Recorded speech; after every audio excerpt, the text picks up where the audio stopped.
perbincangannya kembali di titik di mana bangsa Mesir sudah mengalami 10 tulah, di mana saat itu Raja Firaun akhirnya dengan senang hati, entah dia senang atau mengutuk, akhirnya dia membiarkan orang-orang Israel itu keluar dari tanah Mesir. Lalu ketika mereka keluar dari tanah Mesir, mereka itu banyak mendapatkan kambing, domba, beserta harta-harta dari orang Mesir. Iya, kenapa? Mereka sudah bekerja, mereka sudah menjadi budak lama sekali. Artinya mereka berhak mendapatkan itu. Ketika mereka melewati padang gurun, sebenarnya Tuhan sebenarnya jalan itu ada 2, jalan tol dan jalan kampung, jalan Filistin dan jalan padang gurun. Tapi Tuhan mau menyatakan kemuliaannya melalui jalan kampung, karena di kampung-kampung banyak orang-orang bergosip. Tapi ini bukan tentang gosip, tapi ini tentang bagaimana kemuliaan Tuhan dinyatakan melalui perbuatan-perbuatannya yang besar. Ini bukan cerita tentang dongeng, tapi ini cerita tentang kebesaran Tuhan. Lalu ketika akhirnya mereka melewati padang gurun, di situ Tuhan tidak serta-merta. Padang gurun itu sangat panas. Kalau kita ke Bromo di padang pasir aja itu panas banget kalau di siang hari. Percaya kan kalau padang gurun di siang hari itu panas luar biasa. Tapi Tuhan tidak membiarkan bangsa Israel, orang-orang Israel itu mengalaminya. Maka Tuhan memberikan tiang awan di siang hari. Awan itu kita tahu ya. Awan itu untuk melindungi panasnya terik matahari. Itu juga bisa penanda antara mau turun hujan atau cerah. Lalu ketika di malam hari, begitu juga padang gurun di malam hari itu gelap banget. Nggak ada yang namanya lampu neon, nggak ada yang namanya lampu senter dari handphone. Itu gelap. Dan bagaimana cara mereka melewati kalau ternyata jalannya gelap? Itu akan terjadi tabrak sana, tabrak sini, atau kita juga nggak tahu mereka itu benar sampai atau tidak di laut merah yang seperti Tuhan katakan Musa bawa orang-orang Israel itu ke tepi laut merah. Lalu Tuhan memberikan tiang api di malam hari untuk menerangi perjalanan mereka menuju laut merah. Setelah itu, karena Raja Firaun sudah keras hatinya, Tuhan mengeraskan hatinya. Padahal sebenarnya Tuhan tidak menetapkan orang-orang jahat, orang-orang bisa berbuat jahat atau apa. Tapi karena pada dasarnya Raja Firaun itu sudah keras, maka Tuhan mengeraskan. Katanya si Firaun, kejar mereka. Seolah-olah Israel ini seperti dimain-mainin ya. Saya sebenarnya boleh pergi atau enggak nih Tuhan? Tapi sebenarnya sekali lagi saya katakan bahwa orang Israel itu adalah ini dia harus melihat kuasa Tuhan nih. Dia harus melihat menyaksikan kebesaran Tuhan. Bagaimana dia menuntun bangsa Israel, orang-orang Israel keluar dari tanah Mesir. Lalu mereka keluar, lalu mereka duduk di tepi. Orang Israel itu duduk di tepi laut itu berkemah dia. Berkemah. Setelah mereka berkemah, datanglah tentara-tentara Mesir beserta pasukannya 600 pasukan kereta berkuda di situ. Kata orang yang melihat yang, wah udah datang ini. Anak-anak mulai ketakutan. Mama ini gimana ini orang-orang udah pada datang ini. Makanya ngomonglah sama suaminya, Pak ini gimana ini Pak? Udah datang ini orang-orang Israel yang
Oke, kalau nggak lengkap kita Musa.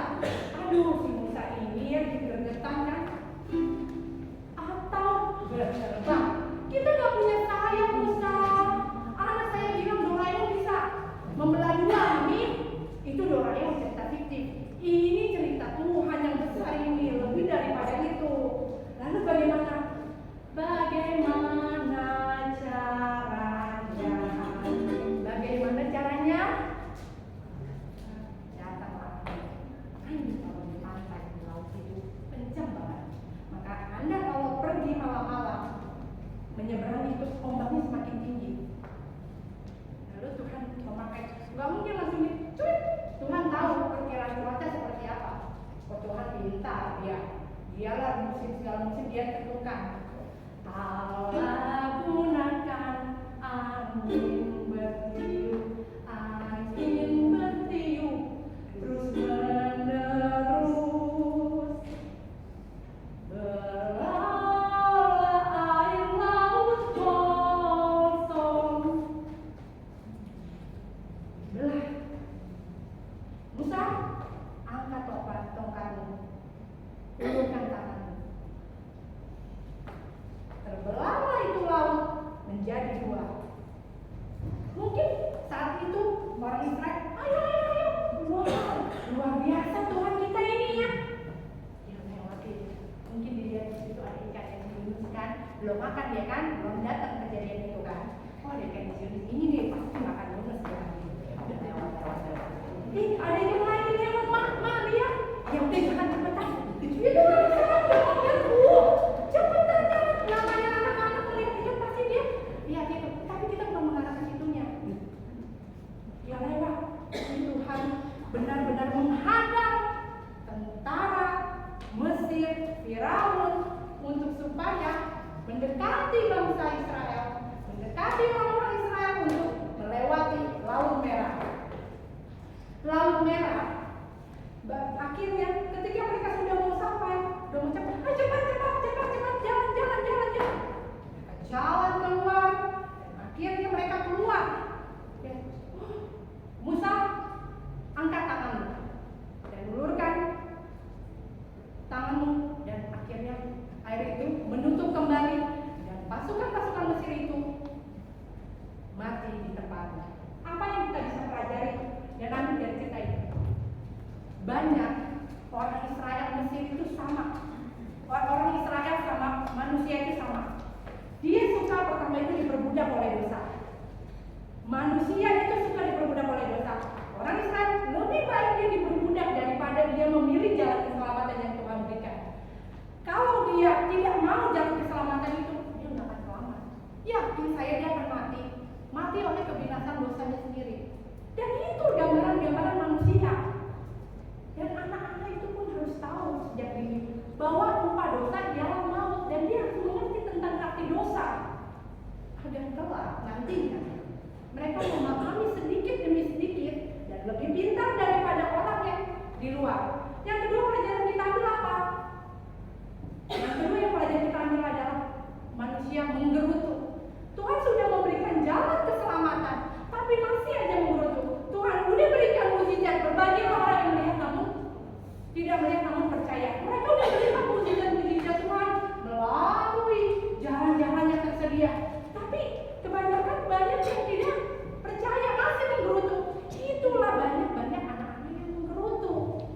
Bagaimana kita bagaimana ini tanpa disadari bahwa sudah habis waktunya ya.